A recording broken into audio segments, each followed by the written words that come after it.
Private hospital ਦਾ bill insurance cover ਕਰੂਗੀ ਕਿ ਨਹੀਂ। मुख्यमंत्री सहज योजना कार्ड हैगा, फिर कोई टेंशन नहीं, थोड़ा सारा ट्रीटमेंट कैशलेस है। बिना पैसिਆਂ ਦੇ? जी हाँ। ਹਰੇਕ ਨਾਗਰਿਕ ਜਿਹੜਾ ਹੈ ਉਹ ਮੁੱਖ ਮੰਤਰੀ ਸਿਹਤ ਕਾਰਡ ਜਦੋਂ ਬਣ ਗਿਆ ਤਾਂ ਉਹ 10 ਲੱਖ ਰੁਪਏ ਦਾ ਮੁਫਤ ਤੇ ਕੈਸ਼ਲੈਸ ਜਿਹੜਾ ਇਲਾਜ ਕਰਾਉਣ ਦੇ काबिल भी होगा, एलिजिबल भी होगा। पंजाब सरकार लेकर आई है दुनिया की पहली सेहत योजना। अब पैसे के कारण पंजाब का कोई भी नागरिक बढ़िया इलाज से वंचित नहीं रहेगा। सेहत का हक सबके लिए। नमस्कार, आप देख रहे हैं 4 PM और मैं हूं आपके साथ सिमरन। दोस्तों, अमेरिकी राष्ट्रपति डोनाल्ड ट्रंप को मिडिल ईस्ट में ईरान को खत्म करने का गेम उन पे उल्टा पड़ता दिख रहा है। एक और जहां दुनिया की सबसे बड़ी सैन्य ताकत होने का दावा करने वाले अमेरिका ने अपने सबसे घातक एयरक्राफ्ट कैरियर और स्ट्रील्थ फाइटर जेट्स के जरिए ईरान को चारों तरफ से घेरने लेने का दावा पेश किया है। दूसरी ओर ईरान ने बिना डरे बिना दबे एक ऐसा ऐलान कर दिया है कि पूरी दुनिया में खलबली मच गई है। अभी तक अमेरिकी राष्ट्रपति अपने जिस यूएसएस अब्राहम लिंकन नाम के युद्धपोत पे इतरा रहे थे, ईरान ने ऐलान किया है कि इसी युद्धपोत के पास वो अपना नौसेना का अभ्यास करेंगे। ऐसे में टकराव का बड़ा संकट खड़ा हो गया है और न सिर्फ ट्रंप की सिट्टी पिट्टी गुम है, बल्कि ये बात पूरी तरह से तय हो गई है कि ईरान के सैन्य अभ्यास के शुरू होते ही जंग छिड़ जाएगी। क्यों ईरान अमेरिकी पोत के पास अपना 2 दिन सैन्य अभ्यास शिविर लगाने जा रहा है, कैसे तेजी से अमेरिकी मिडिल ईस्ट में खुद को मजबूत कर रहा है, सब कुछ आपको अपने इस रिपोर्ट में बताऊंगी। दोस्तों, ईरान ने एक बार फिर से साबित किया है कि वो अमेरिका और ट्रंप की दादागिरी के आगे घुटना टेकने वाला नहीं है। खास तौर से उसके हिम्मत की दाद देनी होगी कि चारों तरफ से पूरी दुनिया से घिरने के बावजूद वो ना तो डरा है, ना ही उसने हिम्मत हारी है। और यही वजह है कि उनकी ये हिम्मत देख के अमेरिका और ट्रंप की सिट्टी पिट्टी गुम है। ईरान ने साफ कर दिया है कि वो अपने घर में किसी की दादागिरी नहीं चलने देगा। होर्मुज़ जल जमरू मध्य वो संकरा समुद्री रास्ता जहां से दुनिया का 1/3 तेल गुजरता है, वहां ईरान ने 2 दिवसीय नौसैनिक अभ्यास शुरू कर दिया है। ये अभ्यास उन अमेरिकी जहाजों की नाक के नीचे हो रहा है जो ईरान को डराने के लिए भेजे गए हैं। ईरान के विदेश मंत्री अब्बास अराक्ची ने 2 टूक शब्दों में कह दिया है कि हम बातचीत करने के लिए तैयार हैं, लेकिन अपनी मिसाइल प्रणालियों और रक्षा रणनीतियों का सौदा कभी नहीं करेंगे। आप सबके भरोसे से हमने हमेशा मजबूत और सच्ची पत्रकारिता की है। चैनल को आप सबने सब्सक्राइब तो कर ही रखा है, हमारे चैनल को ज्वाइन भी कीजिए। हमारे चैनल के मेन पेज पे जाइए, जहां सब्सक्राइब लिखा होता है ठीक उसी के बगल में आपको ज्वाइन का विकल्प दिखेगा। ज्वाइन बटन पे क्लिक करके पेमेंट प्रोसेस पूरा होते ही आप हमारे सफर का मजबूत हिस्सा बन जाएंगे। ये ईरान का वो संकल्प है जो अमेरिका को चुभ रहा है।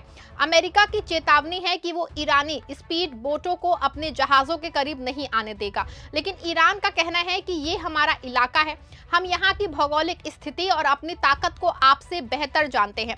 ऐसे में टकराव के हालात पैदा हो गए हैं। ईरान के हाई सिक्योरिटी ऑफिसर और सर्वोच्च नेता के सलाहकार अली शमखानी ने कहा है कि किसी भी दुश्मन की कार्रवाई का प्रभावी और डर पैदा करने वाला जवाब दिया जाएगा। उन्होंने साफ कह दिया है कि ईरान सिर्फ समुद्र तक ही सीमित नहीं रहेगा, बल्कि व्यापक और उन्नत सैन्य विकल्पों के लिए पूरी तरह तैयार है। शमखानी ने कहा है कि फारस की खाड़ी और ओमान की खाड़ी में अमेरिकी सैन्य मौजूदगी बढ़ाने का मतलब ये नहीं है कि अमेरिका को यहाँ बढ़त मिल रही है। उन्होंने कहा कि ये हमारा क्षेत्र है, इसकी भौगोलिक स्थिति और ताकत को हम किसी भी बाहरी शक्ति से बेहतर जानते हैं।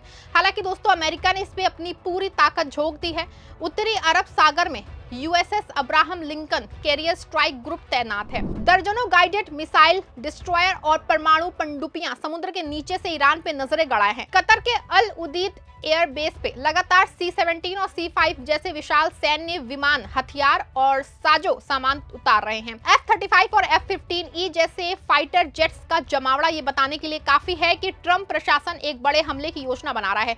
अमेरिका ने कतर और बहरीन में थर्ड और पेट्रियट मिसाइल सिस्टम तैयार किए हैं ताकि ईरान के जवाबी हमलों को रोका जा सके, लेकिन इन सब के बावजूद भी ईरान पूरी तरह से सीमाओं पे एक्टिव है। मीडिया रिपोर्ट्स के अनुसार दावा किया जा रहा है कि अमेरिका का aircraft carrier Abraham Lincoln Iran पे उत्तरी अरब सागर से हमला कर सकता है। इसी के अलावा इस इलाके में दूसरे जगहों पे चल रहे गाइडेड मिसाइल डिस्ट्रॉयर भी ईरान पे हमला शुरू कर सकते हैं। बता दें आपको, लाल सागर में तैनात हर एक युद्धपोत दर्जनों होमटॉक लैंड अटैक मिसाइलों से लैस है, जिनकी रेंज 1000 मील से थोड़ी ज्यादा है और इसमें 1000 पाउंड का प्रारंभिक वॉरहेड लगा होता है। माना जा रहा है कि ईरान पे शुरुआती हमला होमटॉक मिसाइलों से ही होगा। इसके अलावा अमेरिकी नौसेना के कैरियर कैरियर स्ट्राइक ग्रुप आमतौर पे एक हमलावर पनडुब्बी के साथ चलते हैं। हालांकि पनडुब्बियों के होने या ना होने का खुलासा कभी नहीं किया जाता है। एक और जहां लाल सागर में ये तैयारियां चल रही हैं, दूसरी ओर CNN के मुताबिक एक E-11A विमान गुरुवार को कतर के अल उदीद एयरबेस पे उतरा है, जो अमेरिका के लिए मुश्किल ऑपरेशंस को कोऑर्डिनेट करने के लिए सबसे जरूरी आखिरी अहम साजो सामान में से एक है। ये पहले एक बिजनेस जेट हुआ करता था, जिसे अब सैन्य एयरक्राफ्ट में बदल दिया गया है। अब ये एक high altitude communication relay system की तरह काम करता है, जो किसी भी एयरबोर्न या जमीनी फोर्स की मदद के लिए डेटा भेजता है। इसके अलावा पिछले दिनों गुरुवार को ही अमेरिका का लड़ाकू सर्च एंड रेस्क्यू ऑपरेशन चलाने वाला मॉडिफायर कार्गो विमान भी मिडिल ईस्ट पहुंच चुका है। इसके अलावा F-15E strike eagle fighter jets का एक स्ट्राइडन, जो गाइडेड बम और हवा से सतह पे मार करने वाली मिसाइलों से लैस है, उसे भी हाल ही में प्लान्ड फोर्स रोटेशन के हिस्से के रूप में इस क्षेत्र में तैनात किया गया है। साथ ही दोस्तों, अमेरिका के ड्रोन और टोही विमान लगातार होर्मुज़, जल जमरू, मध्य और फारस की खाड़ी में गश्त लगा रही हैं।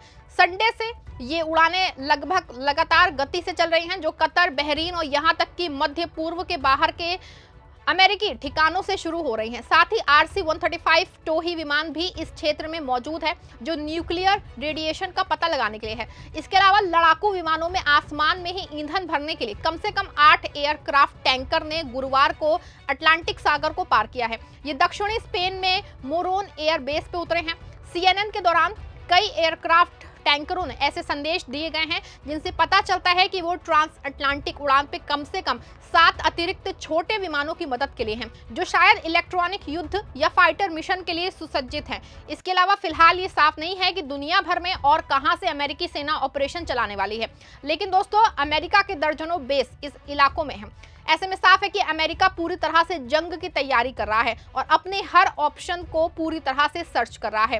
आपको बता दें कि अफगानिस्तान के बाद अब अमेरिका सीधे किसी देश से जंग करने जा रहा है। हालांकि इतना जरूर है कि पिछले दिनों जब ईरान इजराइल जंग हुई थी, तो अमेरिका भी इजराइल के साथ था, लेकिन कोई सीधे तौर पे जंग में शामिल नहीं हुआ था।